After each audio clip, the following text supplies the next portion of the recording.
Hello and welcome to the Business of the Business Podcast. I'm your co-host, JP John Paz, with the two-man power trip. Of course, joining me is the financial wrestling genius himself, Mr. WrestleMania, the co-host with the most, Mr. Lavie Margolin. Lavie, how you doing today, sir?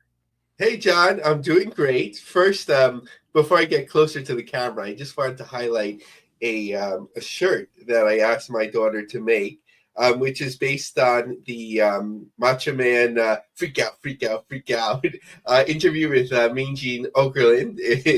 I think she did an awesome job with the art. She's professionally known as H in the public sphere. She goes to a art and design high school. And this is sort of like an inside joke because I'm finishing my doctoral degree.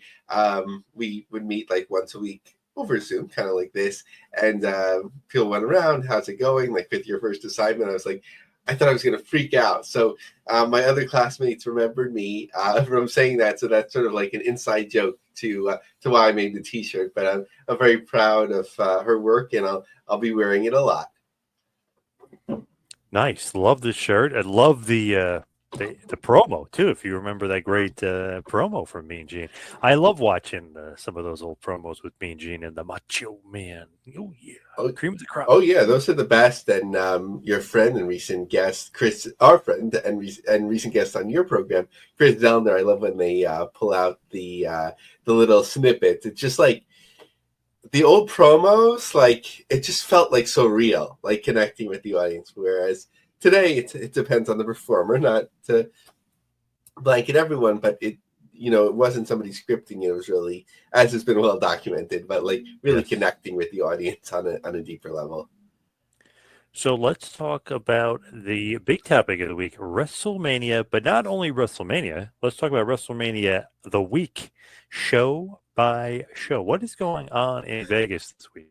Yeah, we have a very ambitious episode ahead. So the first thing that I noticed, John, was an article from the Vegas newspaper where it said 180,000 wrestling fans were expected to slam Las Vegas for WrestleMania week, which was quite interesting because, as we know, this WrestleMania will have lower attendance, probably break the financial records because everything is more expensive, and it's a smaller venue for a stadium, so not a small venue, but um, depending on what the final numbers come out, and we'll be, of course, recording. We are recording this in advance. Let's say they've even set it up for 55,000 or number of seats according to WrestleTix on the map, and we'll be leaning on them a lot. 68,000 potentially, but let's say they do 55, 56,000. And even if you were to say, and we know, of course, that a lot of tickets were sold combination days, but let's say 100,000 tickets are individuals. So where are those 80,000 other people coming from? We know, John, that people go to other shows, but I think that's like a small number. Like, how many people do you think like are like, oh, I want to be in a town for wrestling, but I'm not going to go to WrestleMania? I think there's some, but like, what type of number do you think that would be? I feel like that would be a low amount because you're in town literally for Mania. And yeah, you'll go to WrestleCon, all the other stuff, but you're not specifically going to Vegas to go to WrestleCon. I don't think. I would think that would be small. So I would think it would be somewhere around 105, 110,000 fans. I don't know where the other 70,000 comes from. I mean, that's kind of crazy if that many people are traveling just to go to like WrestleMania World or like meet some of the superstars instead of actually go to WrestleMania. That'd be kind of nutty. Yeah, I think like, sometimes when you look at the attendance, sometimes you could find it in other ways. Let's say there's more food service providers, vendors coming to town, Yeah. entertainers, all that sort of thing that goes into servicing more people that are normally in town. But 180,000 is a hard number to get to. So just in terms of perspective, in recent years, WrestleMania 40 had about 73,000 each night in Philadelphia. 39 in Inglewood had about 80,000. each night. And you don't need to reach out to sleuth these numbers. I'm just giving broad numbers. This isn't the WrestleMania 3 thing, just for the interest of time. WrestleMania 38, Arlington, Texas. That was about 78,000. Of course, we had the pandemic, but just going back a little bit, like to look at what modern major numbers were. So 2019 MetLife Stadium in, of course, New Jersey. That was, of course, one night, 82,000. 34 in New Orleans. Obviously, these both used to be one night. So 78,000. Orlando on the WrestleMania 33, 75,000. Arlington, Texas, 101,000. Some other people say 80,000 and so on, but a lot of people. And 31, 76,000. So the effect is not only in reaching this 180,000 number, but I think the effect is seen, in terms of all of the number of shows that are taking place. John, as it crosses over into your social media and what you're keeping an eye on, besides TNA and events affiliated with the collective that are non-WWE events, we talked about WrestleCon, but they're doing their, I believe it's Mark Hitchcock, hopefully I'm not messing that up, Memorial Show is actually through the collective this year. Have there been other shows where where it stood out to you that they were getting a lot of buzz, or were those the ones that you were hearing about? No, it's really just those that I was hearing about. I know Defy had a show, and there were some other ones, but I think that was a part of the collective. Really, just those. That was all that was really kind of, coming on my radar as far as all those shows. But man, there's a lot of freaking shows. It's crazy. I can't believe there's so many shows and meet and greets and parties and after parties, and man, it's just it's nuts. Yeah. So first, I just want to give an overall sort of look at the trend. So, there's about Phil Stamper. Trust in Phil has an awesome resource where he puts out weekly, but it's much more than that, upcoming independent shows. And of course, there's so many more than can possibly be listed or one can be aware of, but it's an amazing resource. Definitely check that out. But he had a WrestleMania special, as well as did Voices of Wrestling and others. But just to look at sort of the 10 polls of where events are occurring non-WWE. So at the Palms, in addition to the collective, and we'll talk about the collective and TNA sort of towards the end, but Slam Fest. So that includes, besides going to the theater, they have WrestleMania viewing and pool parties. Woo with your favorite wrestling stars, which includes Penelope Ford, Mojo Riley, and so on. And then appearances by Shelton Benjamin, MVP. Okay, they like to hurt people, and so on. Then Final Bell to Last Call, you have Bully Ray's Rooftop. Then you have a Skyline Saturday with a special DJ. Then you have Major Figure Podcast live in Vegas. Wrestling Observer Convention. This is all at the Palms. Then there's, of course, WrestleCon, which it doesn't feel like to me that it's been getting as much attention this year. And maybe, nothing against any of these stars, but maybe their biggest draws, maybe they're committed to other things and so on. So one of the cool things is that Sting is going to retire convention appearances soon, but he's appearing at least in two different face paints, the red and the white. Timeless Tony Storm, Ronda Rousey, Saraya, and Mike Tyson. Those are the main draws for that. FSW, Future Stars of Wrestling, they have 7 shows with different promotions, like Devotion, Championship Wrestling, Texas Wrestling, Pottermania, Colorado Wrestling, and so on, over 3 days. The Swan Dive has a Lucha show, a Dusk Pro Wrestling and WrestleCore show, and then the Nerd has Micromania Midget Wrestling.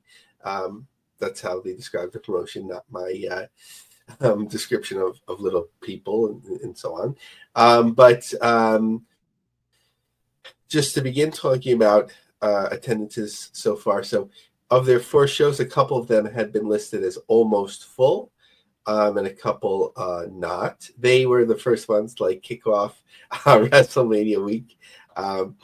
Then the Nerd had like Rob Van Dam's after party, Joey Now spring break after party, Mania in Vegas, so you can watch, and so on. So those are sort of like the different events. So that also speaks to like the scalability of it, because and you guys know only once in a while that I curse, but I think a number of promotions are going to lose their ass this year.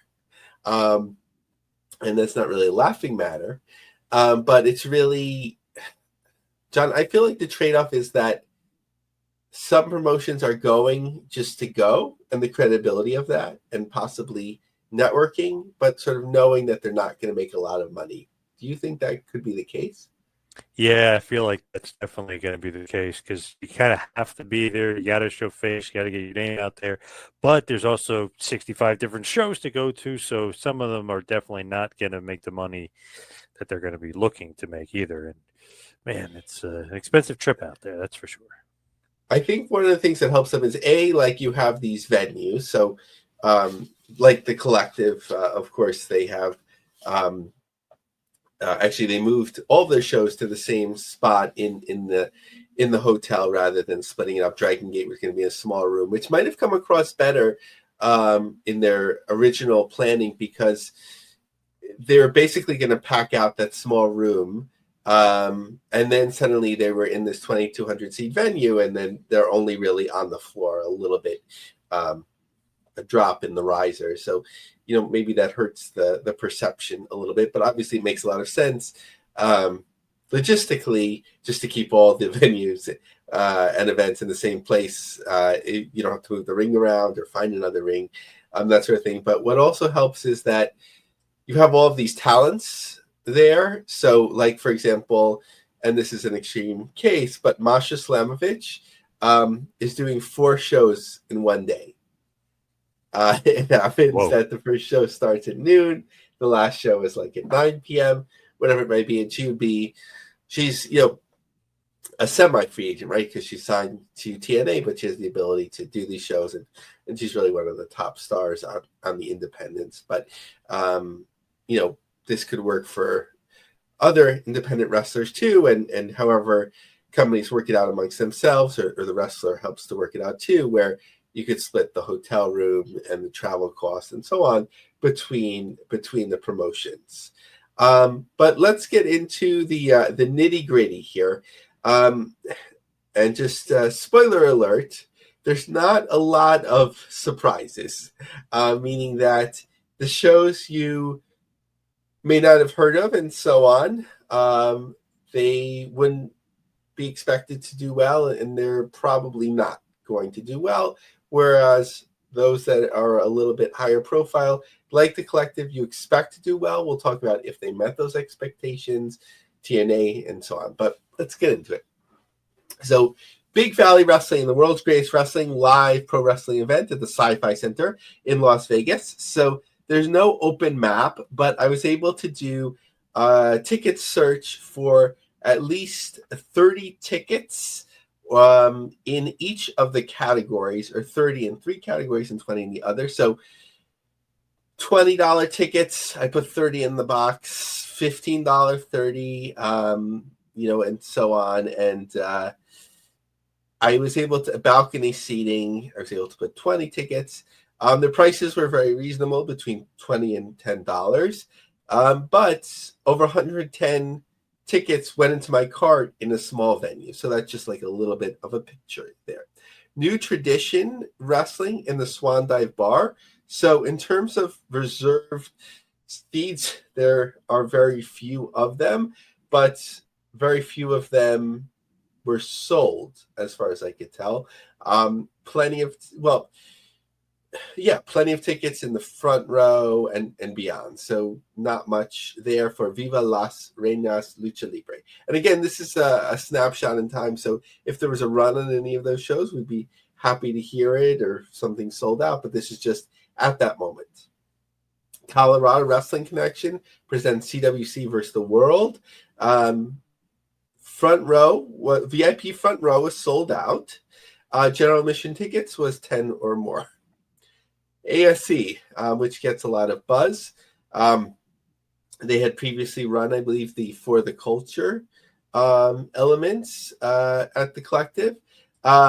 They ran a small venue, and in terms of reserve seats, there was about 8 remaining when I checked. They may have sold those out, so they may have done well. Circle 6, Mayhem at the Museum. It sounded like a unique idea. I think it was in the museum's parking lot, which sort of feels like Circle 6 esque. I searched for the maximum number of tickets, and 35 VIP and 35 GA were available, at the same time. Kirk White's Big Time Wrestling. 10 or more tickets were available in GA and ringside seating. Pandemonium Pro Wrestling at the Fremont Country Club.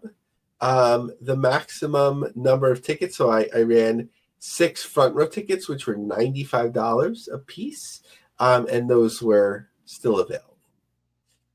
This is an interesting one. So Stardom, American Dream 2025 in Sin City, so coming all the way, obviously, from Japan. They were charging $300, John, for first row tickets. Whoa. I ran 30 tickets in the cart, and I was able to do that. So what is it, like about, depending on the size of the venue, about 18 tickets on each of the 4 sides of a ring. I know they can vary, and sometimes they're able to sort of find more rows or ways of doing a front row. But let's say even 80 tickets around the front row. So at least 30 of those were still available. So I think the hope was to utilize a small venue, but charge a lot for tickets, because first row, $300, GA was just $40. So you could basically be standing in a second row seat for $40. Phase 1, Dante's House of Fire. GA, the max 10 tickets are available, or were available. West Coast Pro, Vegas Vacation, had 15 or more front row tickets, 15 or more second row, GA as well. Dusk Pro Wrestling, Field of Hope and Dreams, Swan Dive. Front row, 20 or more tickets available. GA, 20 or more tickets available. Women's Circle Pro Wrestling, The Score. Looked like a very small venue. Plenty of front row tickets remained. Spark Joshi. So they sold their front row. Second row, limited availability, was $90. Actually, maybe I don't have in front of me. Maybe Stardom did sell their second row out, but had plenty in the first row. I think the Spark Joshi front row tickets were less expensive. World's Greatest Wrestling had 10 or more VIP tickets remaining and 10 or more GA tickets. Prestige Wrestling, nothing to lose. Well, there's always something to lose. Hopefully they didn't lose, but I think they sold out the front row, but the second row, 15 or more tickets. GA, 15 or more tickets. Demand Lucha at the FSW Arena. Front row, more than 10 tickets available. It was by different sides, so even searching first row left side had 10 or more tickets available. A Ruthless Pro, Miasma 2, GA, 20 or more tickets available. Banger Zone, 10 or more tickets available in the front row.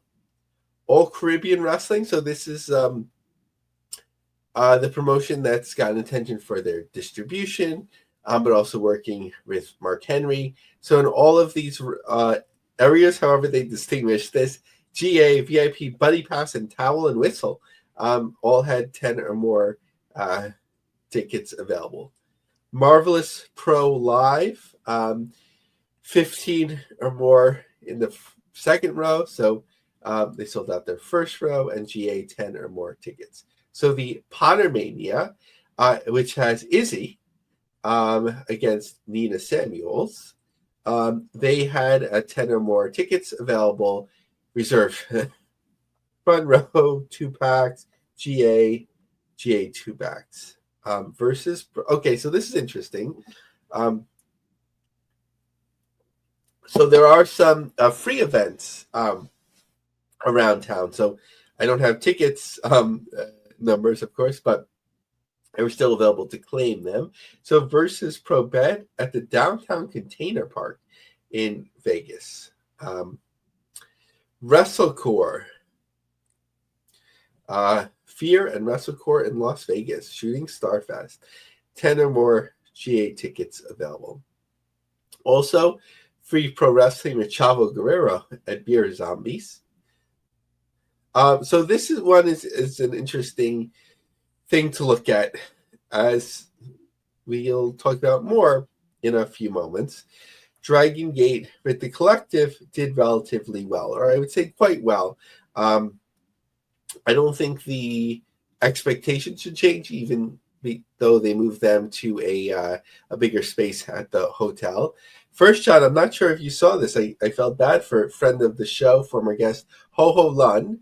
He had reserved his hotel room, and like it's a chain, like a good chain. And when he got there, there was like a sign on the door: "I'm sorry, customers, like your order has been canceled." Whoa! What the hell? Yeah, and especially now, I mean, depends on if 180,000 people came to Vegas, but hopefully he was able to resettle, especially traveling that far. But this is getting away from it here. So Dragon Gate working with Pro Wrestling Revolution on April 18th, and the date hasn't happened yet as we are recording this. There are so many more tickets available depending on what the setup is like.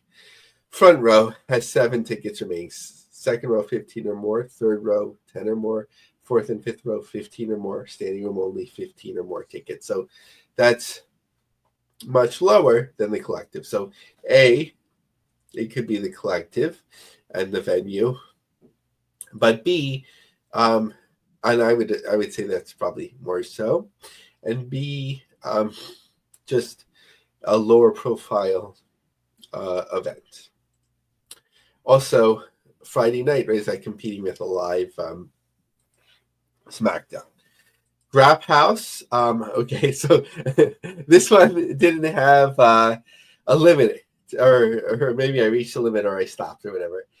So at the space, I'm not sure how big the space is, but I was able to put 251 tickets in my cart. Whoa. Yeah, so I'm not sure if that was like a technical thing, but that was interesting. New Fear City, so that's a promotion that's actually moved to the West Coast from New York. They do a lot of the bar wrestling, no ring wrestling, and whatever. 30 tickets or more were available. Family Time Wrestling, FTW Mania, 10 or more tickets available. Our friends at the Juggalo, they're actually doing a free event, and then an after party with Violent J.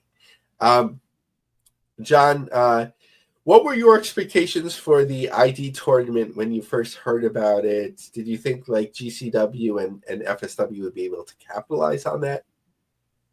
That's what I was thinking. But then, I don't know, I was kind of thinking maybe the other way, that maybe too much WWE involvement with like high level indies. Maybe that's not a good thing, because a lot of times people want like a different, I know with WWE, the name is going to help you would think maybe get more promotion or maybe more eyes on it. But to me, if you're an indie, you kind of don't want to be associated as much with WWE. You kind of want to be the anti-WWE. You feel like those fans that are the indie fans maybe necessarily aren't WWE fans. So that's kind of interesting. I don't know. I can kind of be 50-50 on it. I almost think it could end up hurting them. Yeah, agreed. And so far, and we'll get into numbers in a second, it feels like apathy. Also for me, and certainly nothing wrong with this as an ID talent, because the point is sort of discovering talent and so on. I know Kylie Ray, hopefully I'm getting your name right. Yep. Very well known. Basically beloved on the independent circuit. The other, I'm not sure if Atticus Cougar is signed, but he's a standout person. But the other names I'm not familiar with like at all. I feel like you have to be our friends at PW Ponderings to know these people and follow them. And obviously they're very accomplished and everything like that, but they're not meant to be draws, right? They're meant to develop. So like a tournament just with that, may not draw. Yeah, and true. I mean, they're guys that WWE has their eyes on, but they're not necessarily ready for WWE, which is why they're in the ID program to begin with. John, did you notice this in the advertising for the tournament? There was no, like, when it would be like specifically advertising, like watching the stream, there was no WWE logo used. I did not notice that. Interesting. Both by GCW and FSW, but like in ticket sales pages and so on, it's used, and we see it all the time on posters. My thoughts on it are that maybe there's some exclusivity needed for Peacock and Netflix, where you can't like have an official WWE event because it should be under like one of their umbrellas. Could be. I didn't realize that. That's interesting. So, looking at the pictures, which confirmed it, I don't know how many people were at the GCW event, but I don't think there were very many at all. So, I wanted to wait till the last second, like of the window closing, to get a full picture, but maybe I mixed up the West Coast timing or whatever, or I think the event was moved an hour earlier. And I know they sold tickets at the door, but when I last had it, 3 front row tickets remained. 10 second row tickets at least, 10 third row, 4th row, and GA at least. So certainly compared to the rest of the collective, which we'll have to measure in a different way, it was not a draw. FSW, that hasn't occurred yet as of this recording, but again, in all their different tiers, 10 or more tickets remain there. So we're up to the collective. So John, in seeing the numbers being shared and so on, were you like surprised? Did you have like certain expectations of what it would look like? To be honest, you would think more tickets would be sold, but there's so much going on that week. I mean, so I honestly don't know what to expect or what they were expecting, but I guess you would kind of maybe think that more sellouts would have happened, but there's so many different things going on. I mean, God, you go to WrestleMania World, and apparently Steve Austin was walking around one day. So, I mean, geez, it's just a craziness over there with the Yeah, and what's interesting with the collective is that you're basically running a venue as bigger than the Hammerstein Ballroom for 4 nights. So there was no expectations that, you would sell it out most of the time. Maybe there was a hope for like Sabu nostalgia, for getting something big going there. But maybe there was a little bit of uncertainty as well, because he didn't go to the Hall of Fame ceremony originally, or he's been retired, so mostly retired for quite a while. So not necessarily his retirement match. Obviously, apples to oranges, but that didn't affect Ric Flair's thing. Obviously, this would be a totally different scale. So firstly, Dragon Gate, as we mentioned, it was moved from a different part of the venue, so these tickets were not on Ticketmaster. But just in terms of the prices, and that's important to factor in, right? Because they're here. I don't think their talent are doing shows outside of their brand that I'm aware of. So you're paying for the cost to fly most from Japan or Asia, and does it make sense? So front row ringside, they sold out $180 a ticket. VIP, you get a merchandise pack and so on. That was $20. I'm seeing here. Then the rest of the front row was $65. And the only thing that they had remaining, originally it said standing room only, but plenty of seats for people to sit down. So I don't think anyone had to stand. Now, we talked about the WWE ID tournament. So WrestleTix had an interesting thing, especially for the first day, that 300 level seats had been removed from most of the shows for the first day. Whether they end up doing that for spring break, we'll have to see. Now, these ticket numbers are a snapshot in time again, but it does give us a picture of what things look like, especially compared to themselves. So speaking about the volume of events activities, not only this year's their Effie's Big Gay Brunch, but there's actually an actual Big Gay Brunch, which I think was the time more of breakfast. But the actual wrestling show, 574 tickets.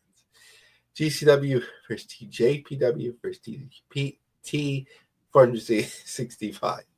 Cluster Forever, 558. TJPW, 681. DDT, 497. Joey Janela's Spring Break, 1,287. At that capture, tickets had sold over 100 since WrestleTix captured it the last time. So maybe that'll end up doing over, maybe even 1,500. Heels Have Eyes. So this would, and which has moved a lot of tickets too. 873. This one will probably finish over 1,000 tickets. Defy, which has teamed up with Game Changer a few times at least, 363 tickets. So this isn't as far as them to travel, but they didn't do well with them in Brooklyn, as far as I could tell, in Chicago, and now in the Collective. High Spots Super Show, 655 tickets. Bloodsport, that's over 1,000 tickets. That one you would think would do well. Progress, 427 tickets. So really the standout, obviously, is Spring Break. Joey Janela.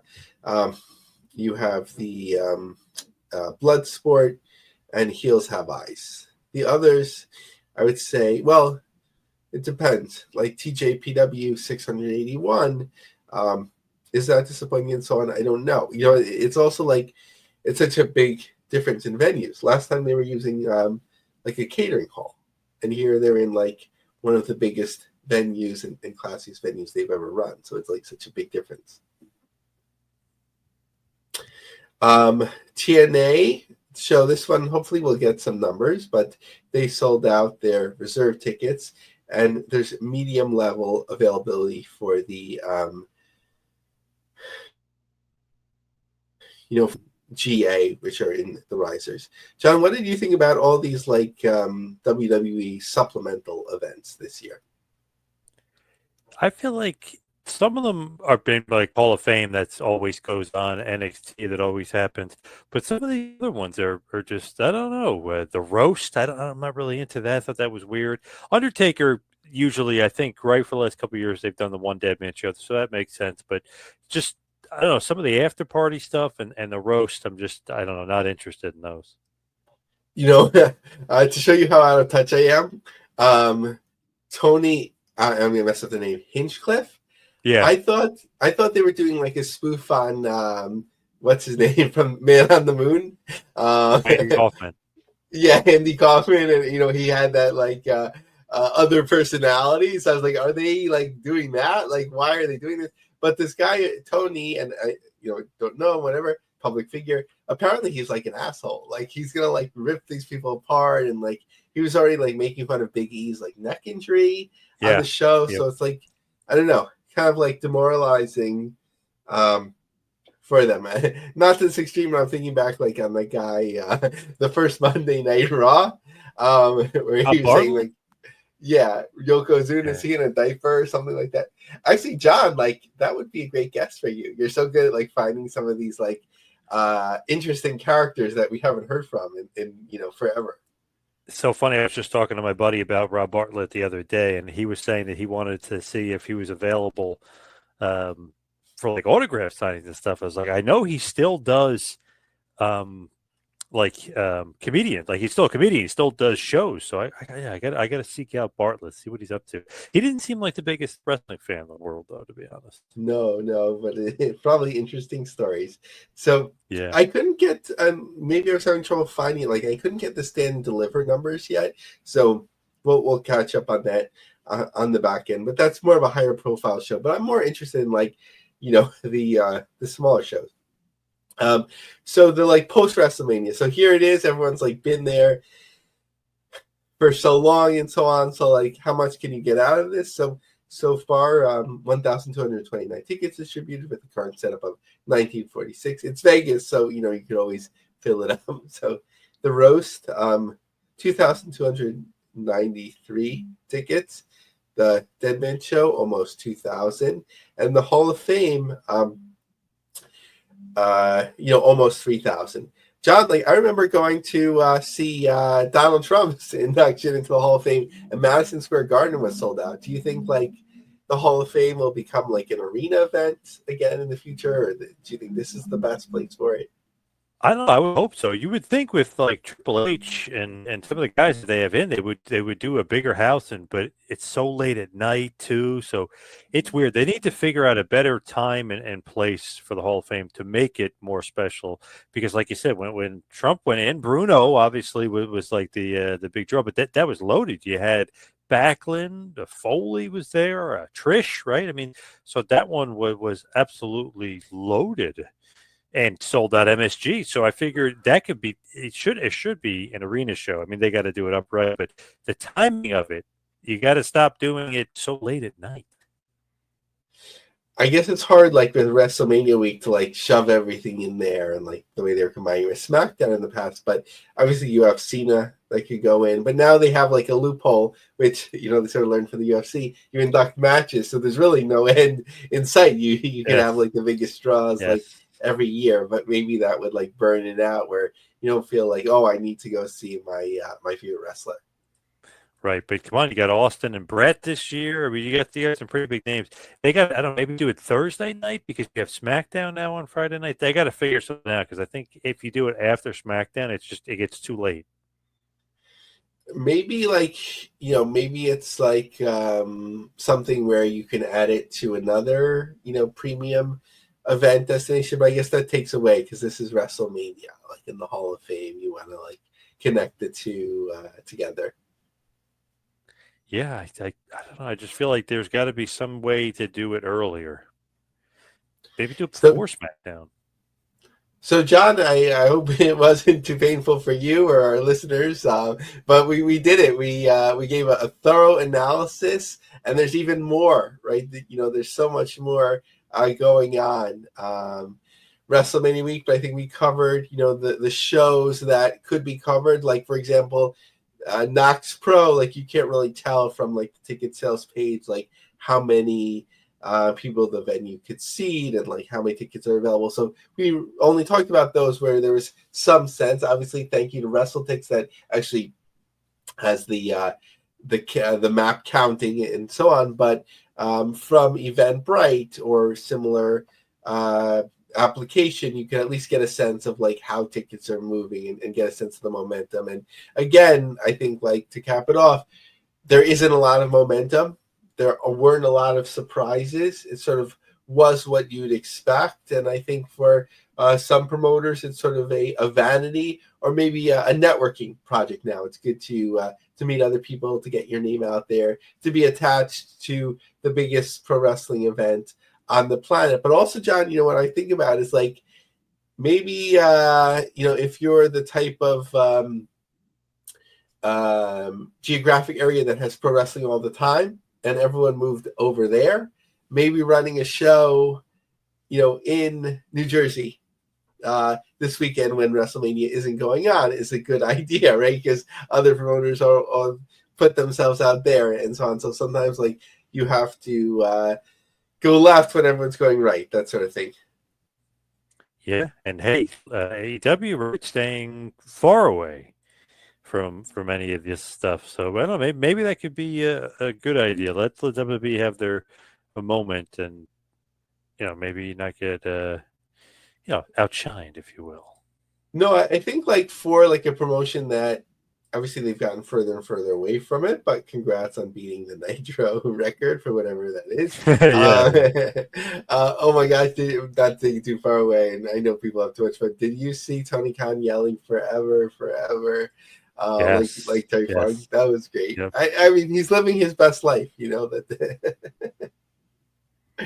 but it's like such a difference, right? Like for me, talking about alternative wrestling events, although the show ended up like being basically the death knell of Ring of Honor, like that New Japan Ring of Honor show in Madison Square Garden was historic. So, you know, that's really what got me into this business, really. The Ring of Honor, like WrestleMania week event, like counting those tickets, breaking records all the time. New Japan could draw, TNA could draw. But a smart idea from AEW, like not to run, because it does put you in the shadow. But the Ring of Honor thing, like, was good for a while, but it seemed like less and less return. It's probably a good idea to stay away from it. But when they do this Texas show, let's say the tickets, you know, even increase where they're able to sell 18,000 tickets at the end of the day. It's the same audience. There, you know, we know there's some people that are going to WrestleMania week that aren't going to WrestleMania, but you know, there aren't a lot of people hanging around Arlington that are wrestling fans that aren't going to AEW unless there's some sort of WWE draw, right? But like they're having multiple events, but it's all speaking to the same audience, so that might be a challenge for them. I do think that Nitro number that AEW beat with Dynamite, you got to take it with a grain of salt, because you could probably add up 4 Dynamites and it might not equal 1 rating of Nitro. You know what I mean? Like, let's just take it with a grain of salt. Great accomplishment, but I think Nitro is a little bit more significant, a little bit more important. Yeah, like today we're like, I mean, and this is, you know, like for the non-Dynamite shows, but we're like, oh yeah, okay, they had a good week. They did 317,000 viewers. But I do want to give a shout out to our friend BJ Bethel, a journalist, first of all, you know, firstly, and secondly, a writer for SE Scoops, who has gotten the numbers that the show is doing well on Max, maybe even 500,000, which I know a lot of us are like, you know, how are they doing that? But I trust in BJ. I know he's getting a lot of crap on the internet. I don't think that's right. You know, people may not want to receive information, but somebody that's really doing the work, treat them well. You know, that's a basic thing, right? Did you go to kindergarten? Treat them well. But B, like, of all the people that are reporting on it, like, I know BJ knows his stuff. So you should definitely pay attention to that. Yeah, I'm just curious, though. I'd love to know how he's getting these numbers. That's what I want to know. Obviously, he can't reveal his sources, but I'm just curious because I would love to dig deep into these numbers. Because not only obviously AEW, but I was curious like how NBA is doing because I'm hearing not good. I want to know how NHL is doing. So he's got to find out all the pertinent info here because it just seems like NBA is way down this year, and I know AEW traditionally beat NHL, so I'm just kind of curious where everybody kind of is in the landscape of it. A lot of people are streaming though because I was just reading Paramount Plus, their numbers are like off the charts. So I know Max doesn't reveal it, and Paramount Plus is a different network, but it just I feel like so many more people are streaming now. Yeah, I think, and working at college and so on, like people don't even think about like cable TV, and like if they go off in their own or with roommates or whatever, like they would never call to like set up like cable television. Every month I Right, look at them, it's like, right.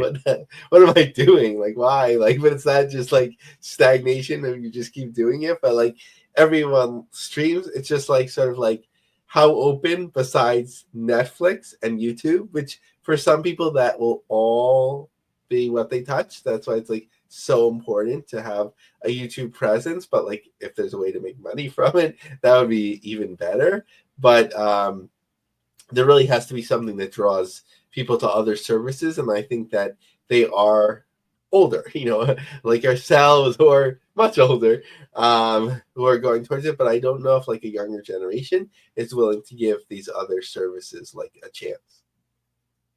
When you look at it too, just as far as streaming and people streaming, 1923, the show on Paramount, the finale did 14 million viewers. So I mean, a lot of people. I'm just saying, obviously, it's one of the most popular shows, but a lot of people are streaming. I mean, there's no doubt about it. They're cutting the cord, if you will.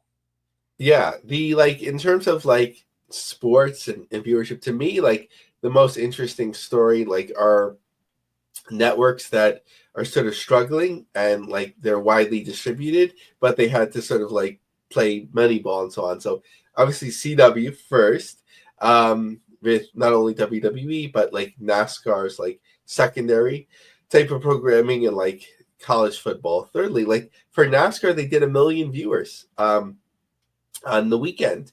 I think it was a week or two ago. And then the other, and I think it's still called PAX. I hope I'm not messing that up. But like they were very smart about women's sports, like WNBA. They really lucked into it, right? It was like a superstar breaking Yeah, out. Caitlin Clark. Yeah, Caitlin Clark. But like, they really saw that trend and they were smart. I was listening to an interview where they like built out a studio. So it's not like people come and like maybe they pop in and they go, but like you sort of build it out like that consistency, like the way NBA and TNT was, or it will be till that's over. All right, Lavie, let's wrap this bad boy up and get ready for some WrestleMania. You can follow me on Twitter and Instagram at Two Man Power Trip. What's going on in your world? Yeah, so my daughter isn't really like following the same social media as me, but if you want to spread some love and like tweet at me or get the message out there in the comments, depending on how you're viewing this, that you appreciate the shirt, just definitely get that out there. And it says "Freak Out" at the bottom, and that will mean a lot to her.